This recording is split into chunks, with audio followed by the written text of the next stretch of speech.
Welcome everyone to our Ninja Skills Booster session for the month of November. Today we are talking about the dreaded F word. Not that one. We are talking about the other dreaded F word, that being feedback. So yeah, I'm just going to pause for 1 second as we got a few more folks joining. Brilliant. Awesome. All right. A couple more friends joining. Hello and welcome. Good to see you folks. Some friends we've recognized from the past. Hello, Emily. Hello, Brad. We are here today to talk about, again, the dreaded F word, not that one, the other one, that being feedback. Some of you have met me before. If you have not, my name is Nick Aiello. I am a productivity ninja, and that's what it says on my business card, and it's amazing. And what that means is we are here to help folks all around the world with personal and professional productivity. Again, I work for a great company called Think Productive, global training company around the world, offices in Canada, US, Australia, the UK, and part of our mission is a work revolution where everyone loves Mondays. We believe that's true. We believe that's possible and that we can get there. So look us up. All of our courses, including the one today, the dreaded F word, are derived from the best-selling book, How to Be a Productivity Ninja. So here is what's on the docket for us today. Today, in our very short half hour, we're going to be trying to understand why and when to use feedback as a tool for growth. We're going to learn the characteristics of effective feedback, apply a very simple but effective feedback model for day-to-day use, and gain confidence. That's one thing that seems to be lacking regarding this F word feedback, confidence in your feedback delivery skills. So let's dive right into it. I think first we need to address, what is it? What are we talking about when we're talking about feedback? We've got a lovely little feedback rocket. And what we're saying is feedback is the process of supporting an individual on their path towards maintaining a standard or performance of behavior, maybe team norms or values, achieving a goal or an objective, or celebrating. I love that use of word, and improving a delivered or product or service. And again, it is either meant to reinforce or redirect with the goal of achieving a predetermined outcome. So again, the word, origins date back to the early 1860s. Kind of modern interpretation of the word feedback started in the 1950s. And it's used widely around a lot of different businesses. We're going to talk about NASA. For our purposes, we're going to define it as the process to supporting an individual on their path to a pre-agreed upon goal. And that part's really important, the agreed upon goal. Let's hear from you folks. This is going to be interactive a little bit. In the chat, let us know one of the following. Pick one out and give us a little bit of story time. What is the best feedback experience you've ever had and what made it good? Or maybe more common, some of the negative ones that we've experienced. What is the worst feedback experience you've ever had and what made it so bad? We'll let that hang for a moment and we'll hear some folks in the chat.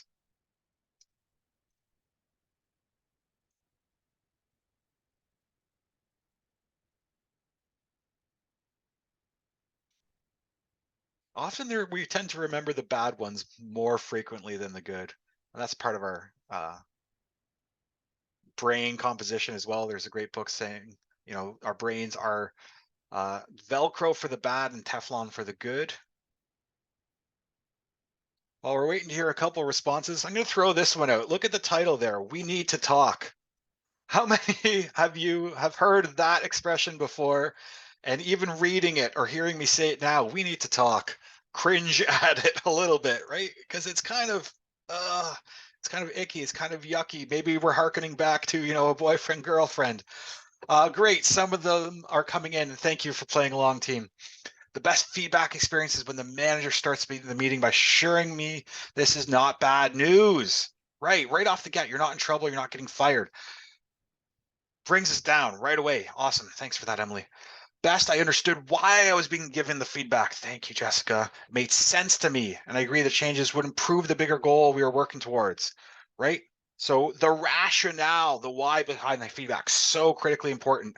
Work didn't make sense, came out of nowhere, felt personal. Man, jackpot in terms of the worst feedback, right? My manager is giving me feedback. He makes sure I know what to do. We're going to talk about that. When we give feedback, it should be actionable. What am I doing as a result of this feedback?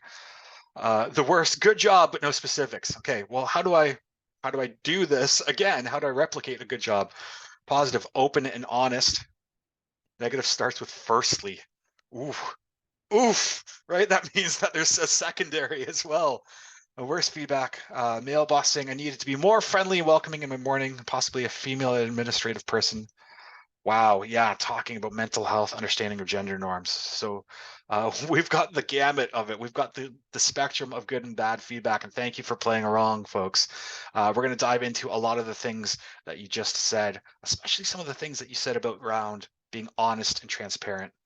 So what we want to talk about is to key to create feedback experiences, learn how to receive it graciously, and you'll be able to give it kindly. We are on a journey here at Think Productive. There's a new book coming out called Kind Leadership, and we're all about kind leadership. And this applies to feedback as well. And kind is different than being nice, right? We don't want to confuse the two. Being kind, requires some honesty, some transparency. Being nice is I'm not going to say this because it might hurt your feelings. Being kind is you need to hear this, and I'm going to make sure it's said in a way that you can handle it. So learning to receive feedback graciously, and then we'll be able to give it kindly as well. So let's talk about that. How do we receive feedback, and how do we maybe receive feedback graciously? And it all starts in our brains. It all starts with mindset.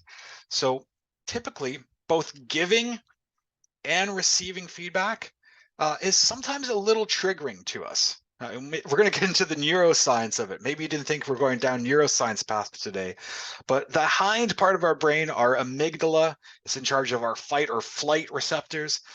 It views all change as a threat, and feedback falls under that umbrella of change. Typically, either giving or receiving feedback, there's going to be some element of change involved, and our brains view it as a threat.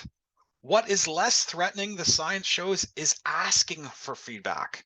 If we ask for feedback frequently and often, it actually builds both the giving and receiving muscles of feedback, because we can ask specific feedback. We can eliminate bias by asking many people. So sometimes the idea around feedback in itself is a mindset shift, and it's not always easy to ask for feedback, but there's things going on in our brains. The mindset shift that I'm going to offer to you folks is to receive feedback as a gift. If we can see it as a gift, it will help you improve. This is going to sound funny. Come on the journey with me. Real question. Give me a thumbs up, thumbs down. Let me know in the chat. How many of you have ever asked a friend, a colleague, a family member, do I have anything in my teeth? How many of you have actually asked that conversation before? A couple of us. Okay. I've done it. And guess what? Even if I don't ask you, but I have something in my teeth, if you're my friend, I want you to let me know, because it will help me improve me moving forward. It'll prevent me from looking foolish. So my personal philosophy around feedback is the spinach in my teeth model. I'm trusting that you have my best interest at heart. I want to receive your feedback as a gift. So if you care about me, you don't want me to look foolish moving forward. You're going to let me know I have something in my teeth because you have my best interest at heart. So receiving feedback as a gift. Listening, hearing out the feedback. Easier said than done. Sometimes it's not something we want to hear, but listen to understand rather than listen to respond. Sometimes we jump into that reaction first of, I'm only hearing enough so I can get my part across. If we can change that mindset and listen to understand rather than listen to respond. Next, ask some questions to yourself. Does this sound familiar? Have I heard this feedback before? Is it new? What can I do to apply it? Will it serve me? Uh, Again, this is a mindset shift. Some of you are going to be like, oh, thank someone for feedback. If they are doing it in the service of you not looking foolish, if we have the mindset of this is a gift to improve, then we can be able to receive feedback again graciously and say thank you for it. And then point of choice here, right? This comes down to you. Evaluate what you've heard, choose what to do with it. For some of you, again, already in the chat, you said, I heard that feedback and I was able to take those next steps toward improvement. So what does that mean for you? Can you be closer to the right path or that desired outcome by applying some of the feedback you've heard? So that's how to receive feedback a little bit more graciously. Now let's talk about how to give this feedback a little bit more kindly. And we've got some characteristics here. Specific, right? The more detailed, the better. When you're talking about behavior, when you're talking about, you know, results, we want more details here, not less. So it needs to be specific. And again, you know, when we can be doing this, we're not confusing. And some of you have already mentioned in the chat, you weren't sure what the feedback was about. Frequent. This shouldn't be the, okay, it's the one time a year where we're going to have, a team chat and you're going to have performance reviews and evaluation. No, the more we can normalize giving and receiving positive and constructive feedback, the rarer it is, the more anxiety it can cause. So the more frequently we can be giving feedback. Balanced feedback, meaning, yes, we should be saying things both in when we're giving positive and constructive feedback, the pros and the cons, or try to avoid, we all know that colorful sandwich analogy. And this has been proven to maybe not be as so effective because when we're kind of squeezing in that positive feedback, people think maybe we're being disingenuous with that or that we're needing to sandwich it in. One thing I want to add about this, and this is worth, to me, the price of admission. And I know your admission here today was free. But when we're giving balanced feedback, really make effort to avoid that killer but. Not the killer but, the killer but, the word. When we're giving feedback and I noticed, oh, you've been doing really well in this area, but what we need to work on is, man, that's a killer. If we hear that but in feedback, it almost negates anything that came previous to it. When we hear that but, it's almost like you set me up. Okay, now this is what you really want to talk about. That but can be such a killer to giving feedback, but it's easily fixed by the magical and. So simple. Instead of saying but, say the word and. This has been working really well. You're hitting your markers, and where I think we can improve is this area. And is going to hold both statements true at the same time. And it doesn't feel like an attack. So using that magical and instead of that but is really the key when we're giving that balanced feedback. Actionable, right? In the chat, a lot of you said, I didn't know what to do with the feedback I received. When we're giving someone feedback, what are they going to do as a result of it? Think again, verb words. Actions are verb words. What are they going to do with the feedback? So when we can have those clear, indicators for next steps, that it's actionable, that is really important for feedback. It's targeted. It's relevant. Again, this is a really important one as well, because, it needs to be, not everything is critical to someone's performance. Many of us are familiar with that Pareto principle. 80% of our results come from 20% of the effort. Instead of getting nitpicky with our feedback, make sure that it's targeted, make sure it's relevant, and really point out the things that could have the most impact. That's a great use of our time. Timely. Hey, remember 3 weeks ago when you showed up late? No. It needs to be close to the situation or the behavior that you observed. And that's a really important part. Frequent and timely. And again, our word of the day is it needs to be kind. And what we mean by kind equals truth and grace, right? Kind is different than being nice. Nice is, I don't want to hurt your feelings. I'm not going to tell you this. Kind is, I need to tell you this, but I can handle it with a little bit of grace. We're throwing a lot of stuff at you in this tight time. Quick moment for reflection. Just in what we've talked about so far, how to receive feedback graciously and give it in a kind manner.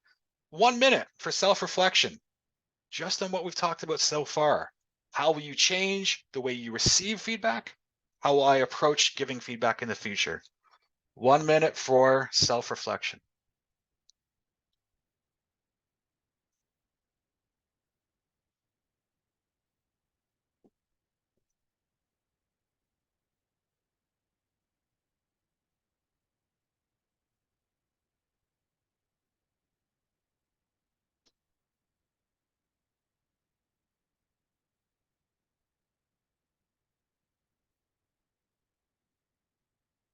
About 30 more seconds. Take some notes.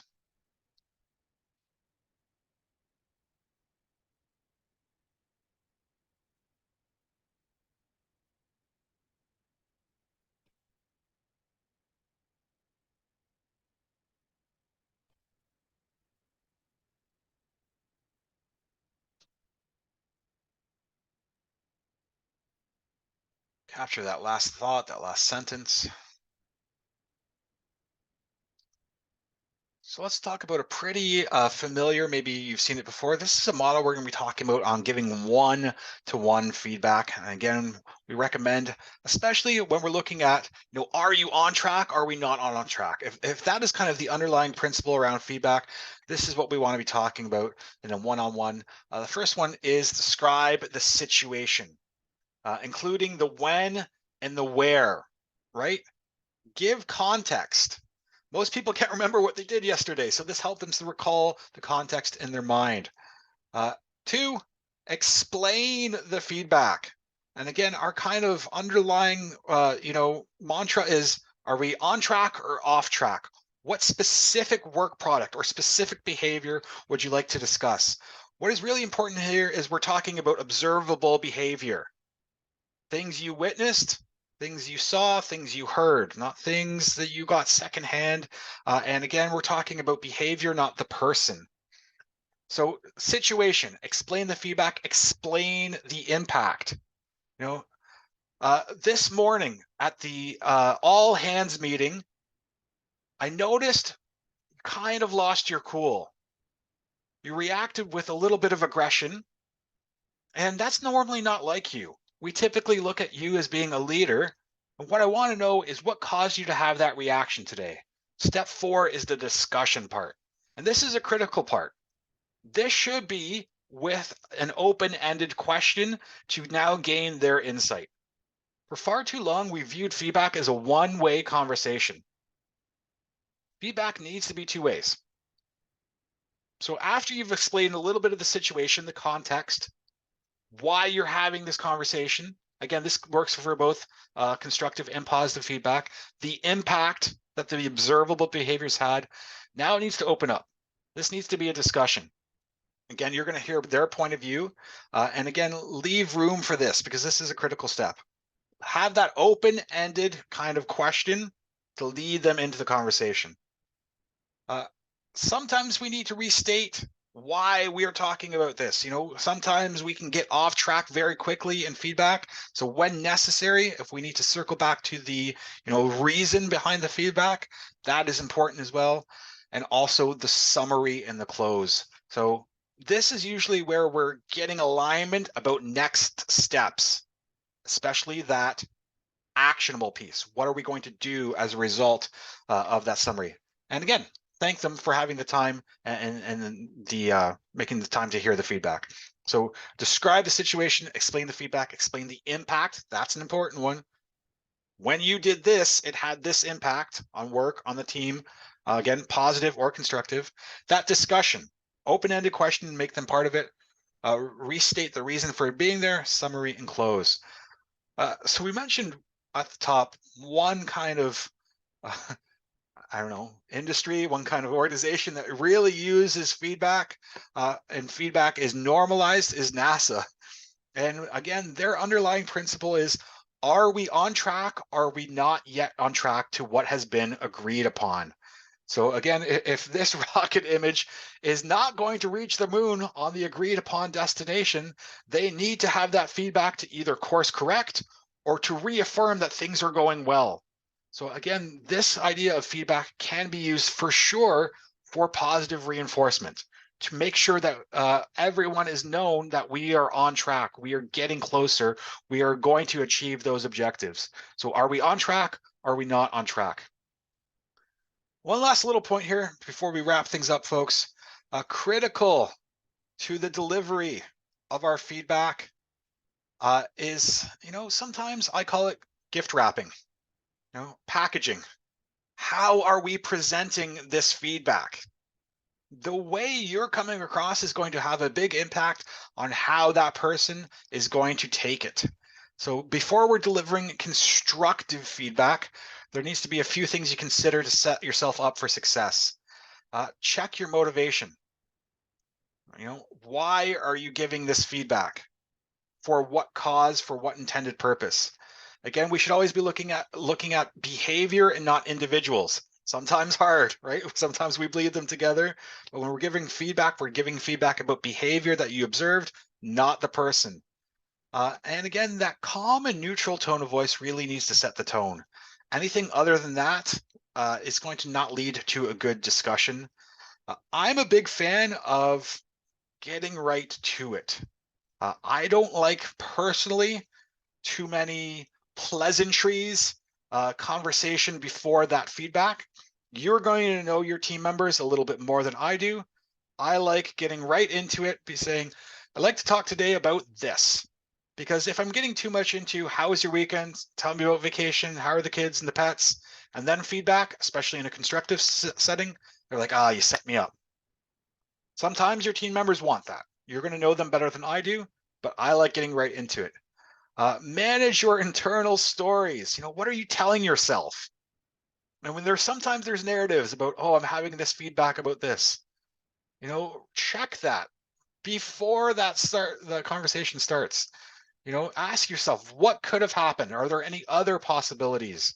The great Brené Brown always asks, what's the most generous interpretation of the events that happened? Which is a great way to view things. What might I need to work through here?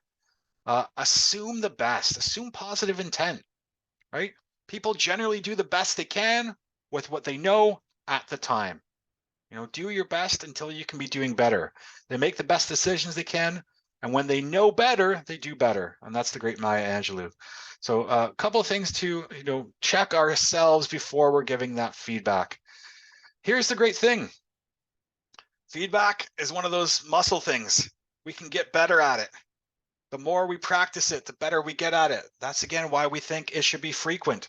It shouldn't be this once a year performance review kind of conversation. The more we practice, the better we're going to get.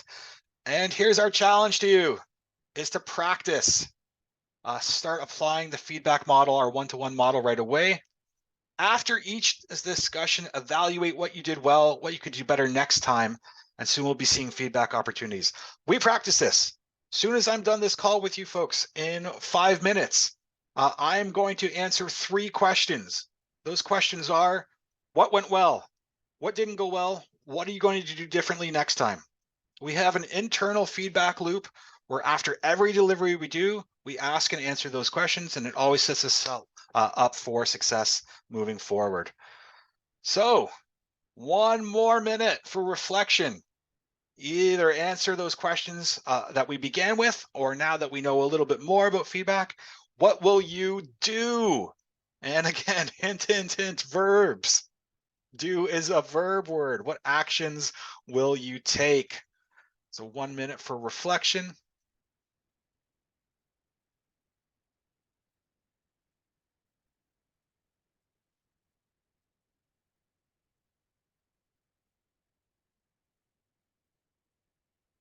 As you're reflecting, in just a second, we're going to put up our evaluation slide. So if you want to get your phones out, there's a little QR code.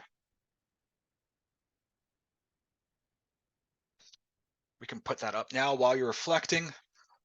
Let us know how this went for you. This little lunch and learn, quick half an hour, digestible bite-sized pieces. Again, give us some feedback. We're asking for it. We would love to do better at what we're doing. If you can't tell, I love what I do. If I could be doing it any better, I want to. Grab that little QR code. I'll put this in the chat while some of you are still making that little reflection. Think Productive NA is in North America.com/NSB, Ninja Skills Booster Valuation. And we've got more coming. We've got a bonus skills booster this month. We normally do one a month, but at the end of the month, on the 30th, we're doing a bonus free Ninja Skills Booster from Burnout to Hope. This is with the great Lindsay Recknell.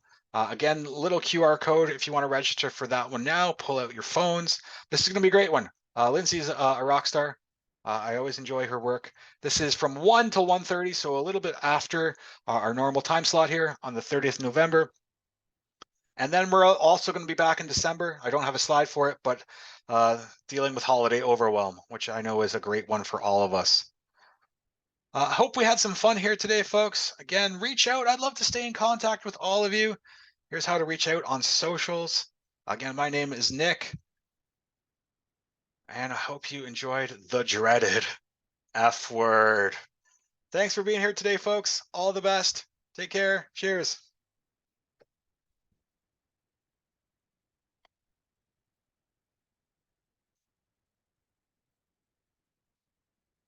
Oh, thank you. That's kind. Appreciate it. All the best, team.